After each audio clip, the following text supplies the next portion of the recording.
On this episode of the Hanford Insider, we'll get a chance to talk to Dionicia Parks and Jim Carpenter about a fundraising campaign they are initiating to recognize Canine Officer Krash. And Rob will cover some community news, plus a quick check of the community calendar. This is the Hanford Insider for Monday, July 28th.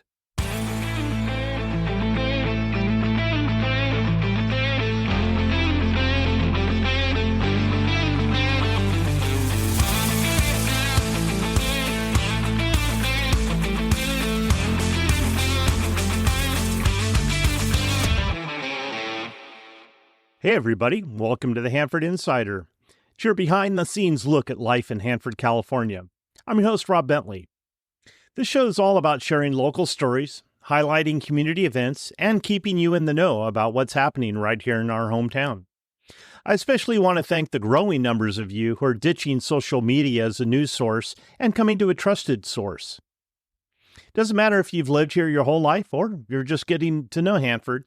This podcast is the place for news, community events, history, and maybe a few things you didn't know. First of all, wanted to thank you for your support. I just wrapped up my 100th episode, and I hope to have many more on the way. These last few weeks off have given me a chance to recharge and relax a little bit. But it's time to get back to it, so let's get started. The Hanford City Council doesn't meet again until next week. But for those of you who missed the special episode last week, I wanted to remind everyone that following each council meeting, I'll repost Mayor Travis Payton's Wednesday Roundup featuring highlights from the meetings. If you subscribe to the podcast, it'll automatically notify you when it's posted. If you're not a subscriber, you can always stop by the website or social media pages to hear the Roundup as well. A big shout out to Travis Payton for allowing me to make this available to those of you who might not be on social media. Well, it looks like the City of Hanford Parks and Community Services has heard our voices, and they've decided to open up the plunge a little more to keep us cool during the summer months.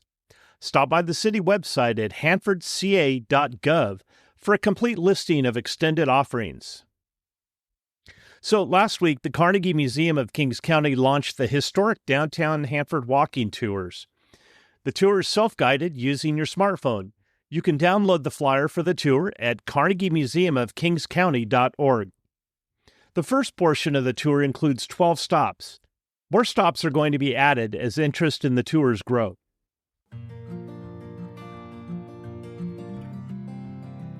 Now, let's take a look at this week's community calendar.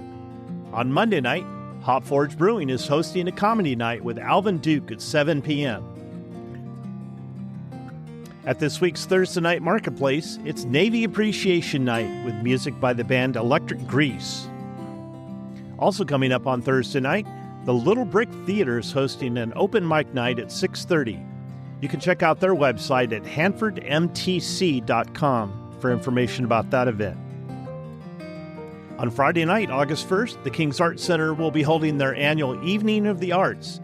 Visit their website at kingsartscenter.org for details.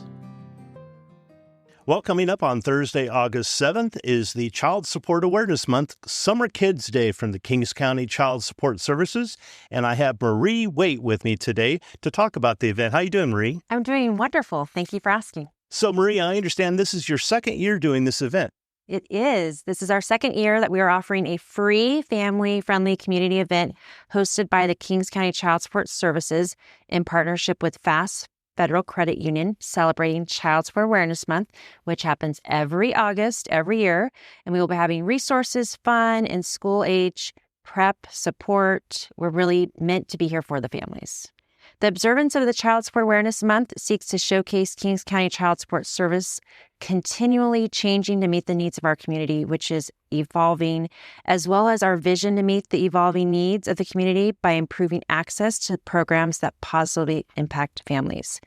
This is a collaborative event with participation from various County of Kings departments and local agencies, community partners. We could not have this event without such a great support from those in our county.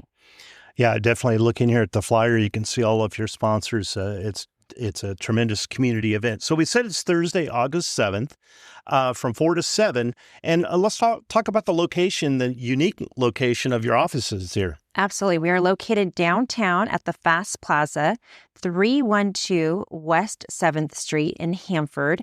This event will simultaneously be happening during Thursday Night Market, which we will be the host of that event that evening. So you can bounce between the Fast Plaza, where we will have activities happening both indoor and outdoor, and also enjoy the market and see our booth downtown Hanford.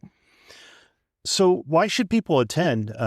What do people need to know about this event and maybe child support services in general?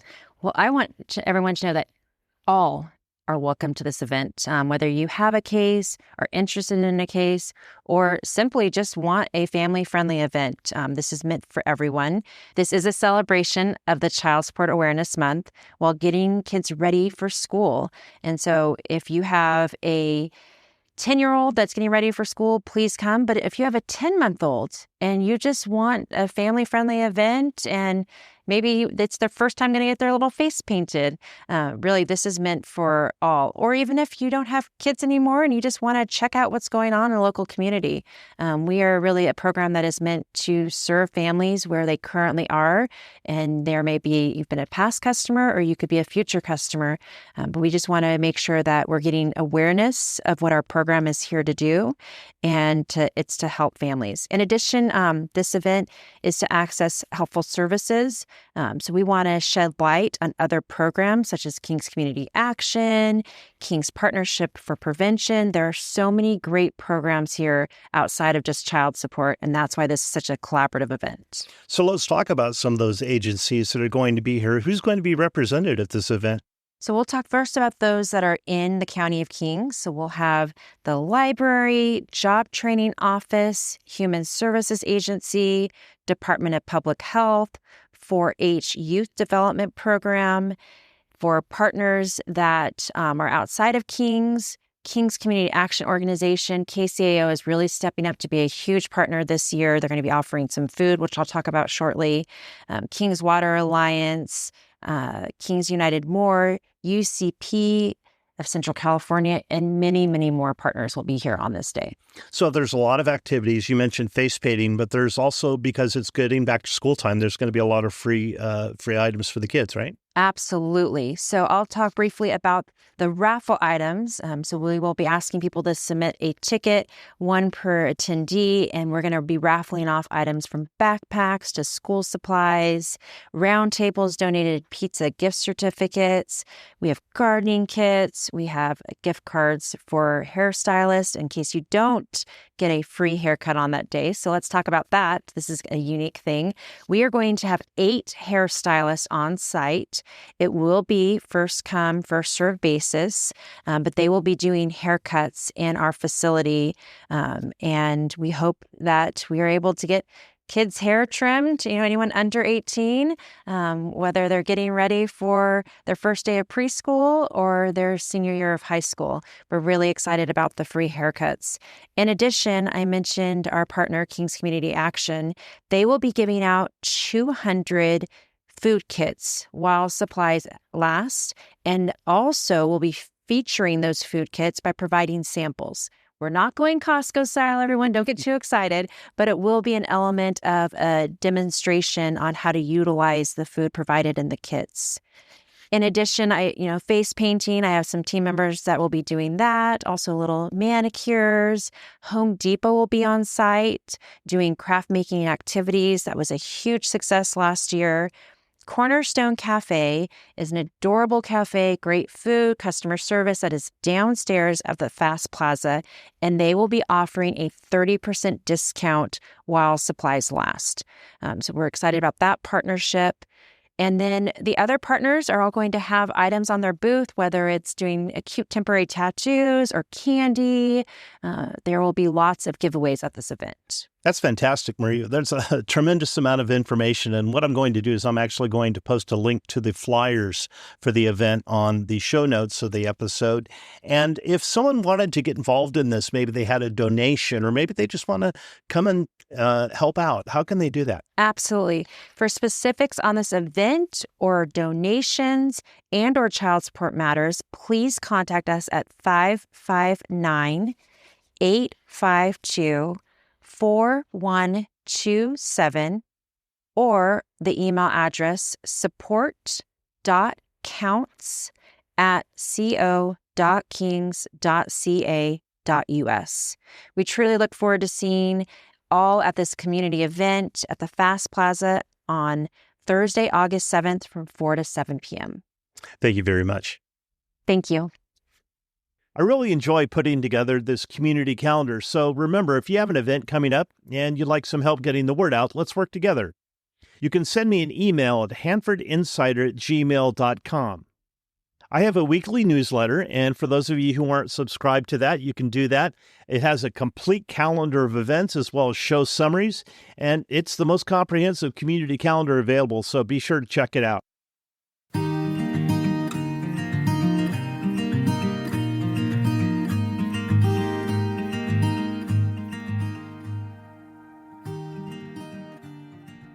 Well, I hope all of you are having a great summer. I've been off for a few weeks, but I'm glad to be kicking off the third year of the show today here at the amazing new space in downtown Hanford for local creatives. It's called The Studio, and the studio is located directly across 8th Street from Sensory Rock, and it is owned and operated by Ruben and Monica Cano. I'd like to thank both of them for opening up their doors for us this afternoon. Our first guests of the new season are actually good friends of Monica and her family. It's Dionicia Parks and Jim Carpenter. Welcome to the show. Thank you for having us. Dionicia, we've seen the headlines about the Hanford Police Department Canine Officer Krash, who was euthanized just over a year ago. But today, what I'd like to focus on is how you're working behind the scenes to make sure all canine officers receive the recognition that they deserve. So, Dionicia, tell us a little bit about Krash's service in the Hanford Police Department.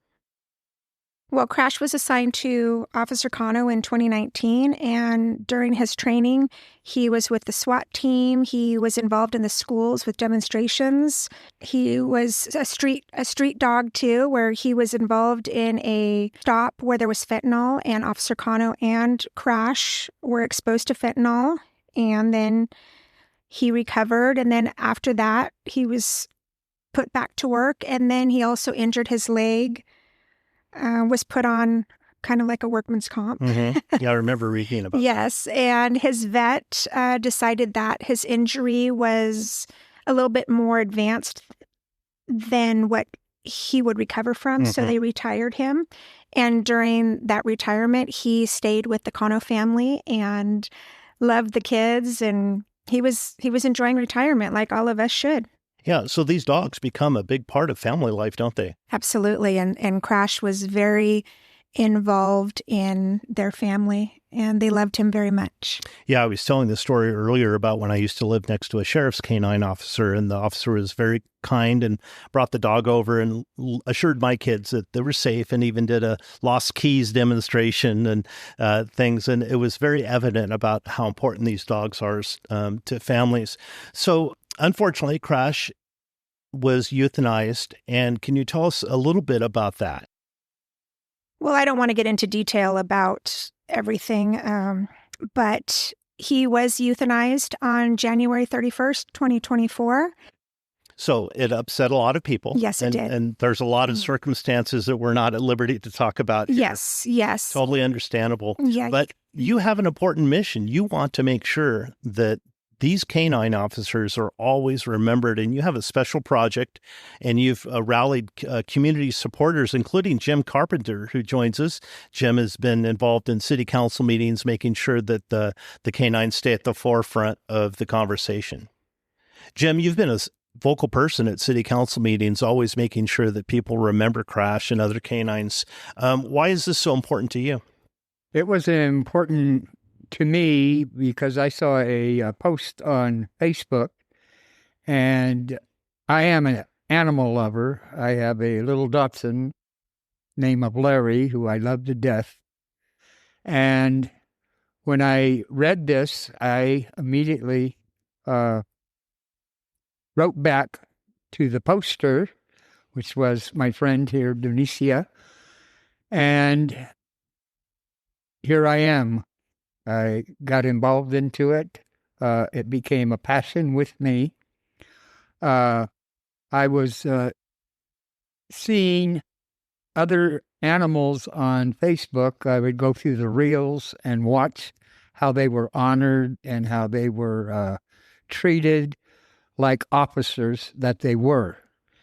And I cried a few times, quite a few times. And I said, this is something I want to be a part of.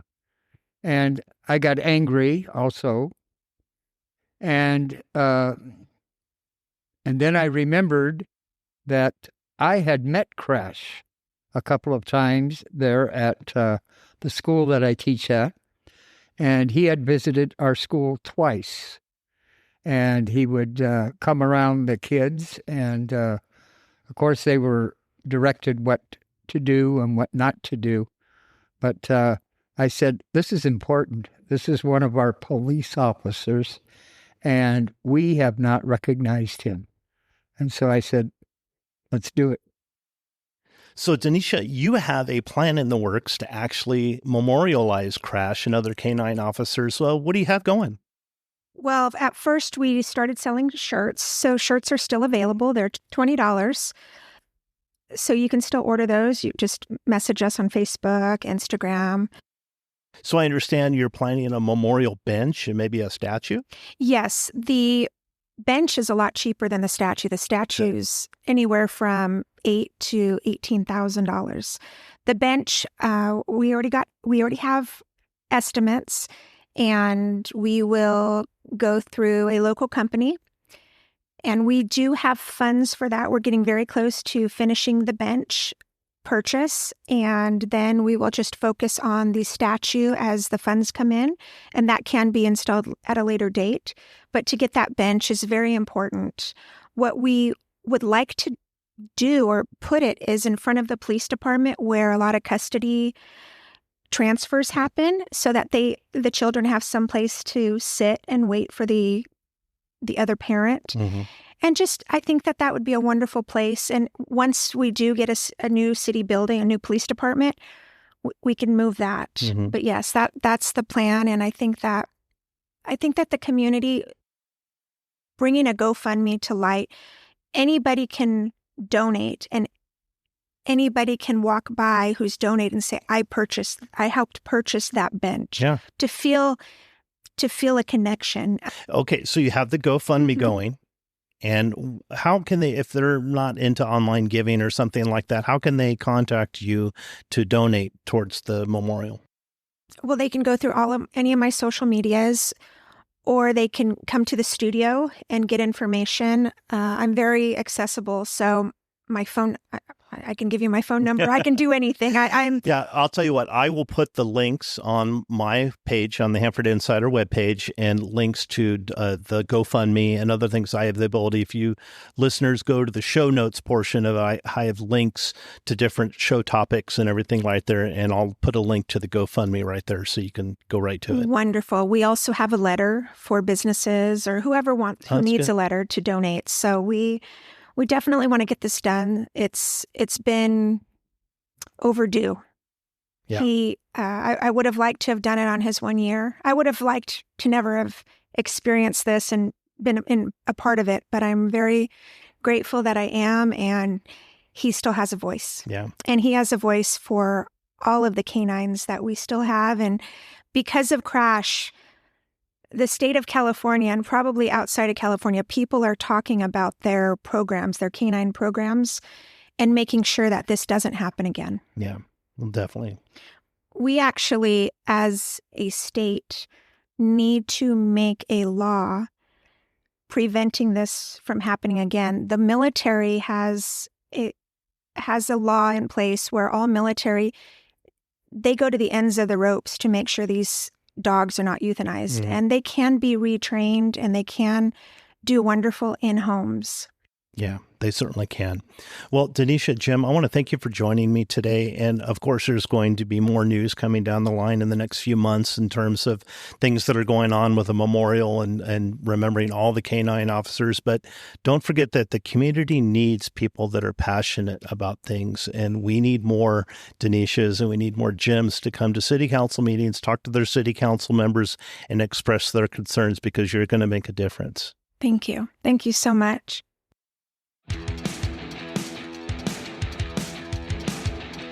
And now it's time for Hanford Insider Sports with Eric Bentley. It's almost August, and fall sports are quickly approaching, with football training camps starting soon. Next week, we'll preview the upcoming season, where Hanford High is already garnering preseason attention, Hanford West gets a fresh start, and Sierra Pacific looks to bounce back. As always, we'd like to cover as many local sports as we can, so if you have a score report or a story idea, make sure to email hanfordinsider@gmail.com. I'm Eric Bentley, and this has been your Hanford Insider Sports Report.